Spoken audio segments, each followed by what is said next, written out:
Fire now! Firing! Arthur, it's the most wonderful time of the year. It's the holiday season for people who like military shooters. Whoa, damn. And I've wandered in from the wasteland to talk to you about Black Ops 3. Yeah, between this and Fallout, we sure are shooting a lot of guys lately, huh? Well, then there's Tomb Raider and a bunch of other stuff. Yeah, just it's a dude shooting fiesta. Speaking of which, let's get started. Look at those dudes getting shot. This footage is going to be kind of a mashup of some of the campaign stuff and some multiplayer stuff and some zombie stuff, because all three of those things are in Black Ops 3. It's a diverse little package. There's a lot of stuff, to say nothing of free run mode, which I don't know will be in this video, but it's not, but it is neat. There's in multiplayer component has like a little practice thing for the game's locomotion, which I guess we can start off talking about. It sort of expands on the advanced warfare stuff that they did last year with jetpacks and stuff like that, except now there's like proper booster jets for you to fly around in. It's not just like dashing, it's actual kind of flight a little bit. Sort of. It's not. You can't go very far with it. It does allow you to do stuff like wall run and chain wall runs. I feel like we talked a lot about sort of the changes that are coming to Black Ops 3 in the beta video that we did. Here's the thing, is that that was the multiplayer beta, and in multiplayer, all of that stuff is much more present, although we'll talk about what that actually means in a little bit. But for this, here's the thing, like the level you're seeing right now is a sort of training mission to get you acquainted with your cyber abilities. This shit was really cool though, by the way. Yes, and so this level is very cool, and it does some of the cool sort of narrative stuff they do with like very weird, non-typical Call of Duty stuff. Right, and that's like Treyarch's thing. I feel like that's sort of what they get into in the Black Ops stuff. Like they tap into some, and it's not the whole campaign. I don't imagine. I haven't gotten especially far, but they're on some like Neuromancer shit that is definitely working for me. Yes, but that stuff doesn't really make a whole lot of difference. And the thing about the campaign is that after this level, which basically gives you everything, which is awesome, it takes it all away and makes you slowly unlock abilities. And there are different trees of abilities that you have to choose from when you load into a level. Like there are loadouts for levels now, like there are in multiplayer. Yeah, I do appreciate how you can use your customized character, the aesthetics of your customized character between the two things. The actual like mechanics don't exactly carry over. This is one of the powers where you can take over where you any drone. And you can take over flying drones as well, which is a lot of fun when you do it. But yeah, there's a few powers. It actually gives you like a weird like BioShock-esque power selection wheel, because there's these, you can create these nanobots that set people on fire. You can make drones just explode, killing everything nearby. Right. There is a bit more diversity. There's Starbuck. So the Starbuck is in this game. So the thing about this game is that there are so many abilities, like motion abilities and movement abilities, that it doesn't actually give you all the time, or that it can't expect that you'll have all the time, that the game isn't really designed around those things the way that even Advanced Warfare was. Like Advanced Warfare was a game where movement and the way levels are built were very much designed to make you need to use your stuff. Yeah. And in this, it can't assume you're going to have any of it. And part of that is because you can actually skip any level. Yeah, that's true. So one of the bold things they've done. Maybe that's what I should do. Maybe I should just hop to the end.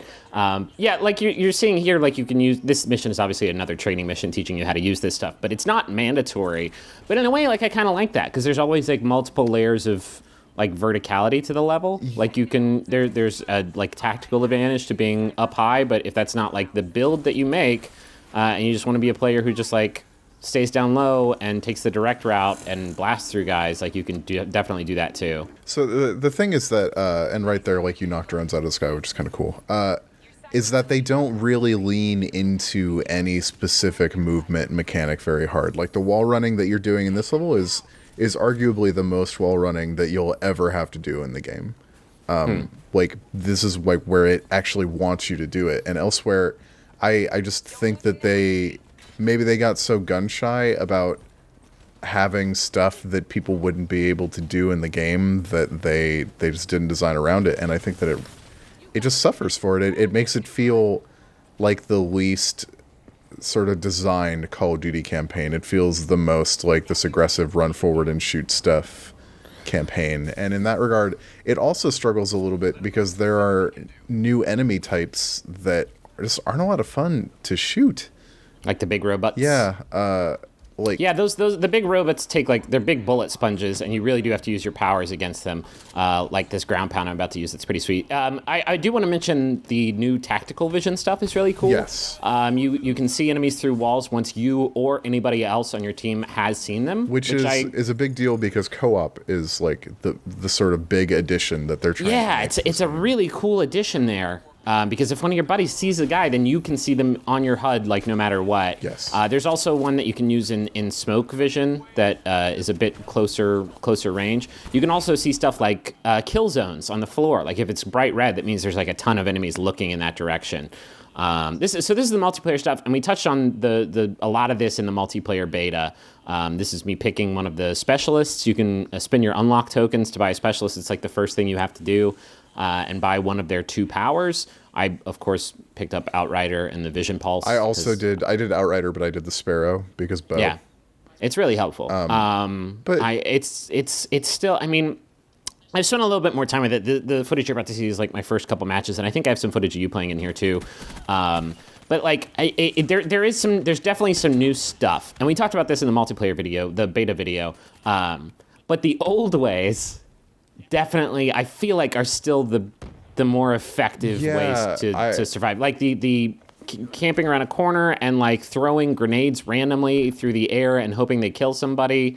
Like I'm playing against some developers here and some people who are like just way better at the game than me, and they weren't killing me by like doing wall runs and cool slide techniques and new shit. They were they were spawn camping me with a long range assault rifle and just the old ways, the classic Call of Duty ways. Like, it's still very much you're going to run for 4.5 seconds, and if you're not like amazing at the game, you're just gonna die every 5 seconds and just repeat like that. Yeah, it's weird that they have this new stuff in the game, but there's really not a lot of good opportunities to use it shy of getting to different spots on the map a little quicker.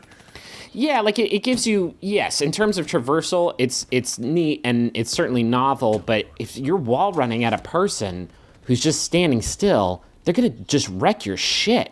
Like, that's a guarantee. Like, it's... Yeah. And if you double jump, you're just, like, you're skeet to be shot out of the air. Like, yeah. You're just a target. Yeah. That said, like, the fundamentals are still there. Like, it's still very, very fast, and I like that. And it's fun to shoot people. Like, when you... It's fun to shoot people. The Pick 10 system is back, and Pick 10 system is still my favorite, like, customization system in any shooter. Yeah, it's just, I think that it would suffer a little less for this stuff. That was the best use of Vision Pulse ever. Man. I always pop it off, and then it's like, oh, you have a guy right inside of you already. Like, your instincts were right.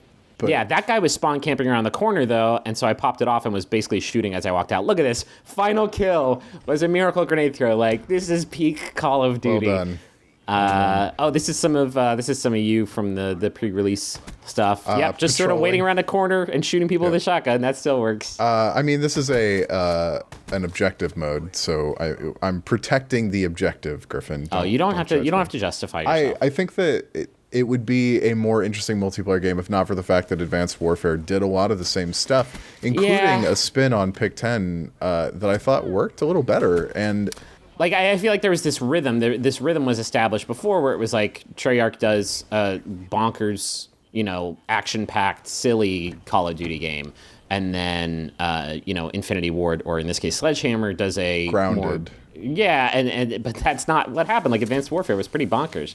This is the shotgun. That's actually the next.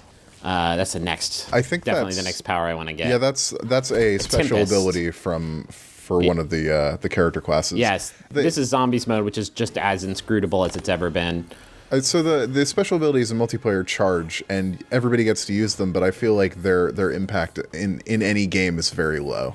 Yeah, I think that's probably true. So you're playing this solo, but Zombies is obviously much more of a. I've played. There's some multiplayer footage in here as well. The zombies are a little bit easier to kill when you're playing solo, but it's definitely not the best way to play. I'm gonna be honest, Griffin. I've never really liked the Zombies mode in Black Ops. Like, it's just like.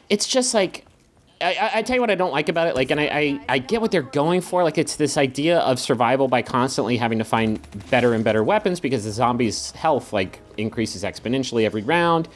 but I just like don't know. I don't love think it. that it's amazing how not fun they made shooting zombies. It's not like there's just like the way that the guns feel when they hit the zombies just doesn't feel Well, very good. I called it inscrutable, and that's just because like the map is pretty huge, and you have to find the right routes for it to constantly be amassing more and more power, and that takes a while to like learn how to do that effectively. And you're gonna But, die like, a lot. But I know that like it has a lot of fans, and this is to me is like peak Treyarch bonkers. Like I'm killing like glowing fireflies, and I'm like a cheating boxer who kills a guy Which in is the ring. Ron Perlman. Anyway, this is Black Ops 3, and you'll have a full review up soon. 5 p.m. Thursday afternoon. Well, let's hope this video is up by then.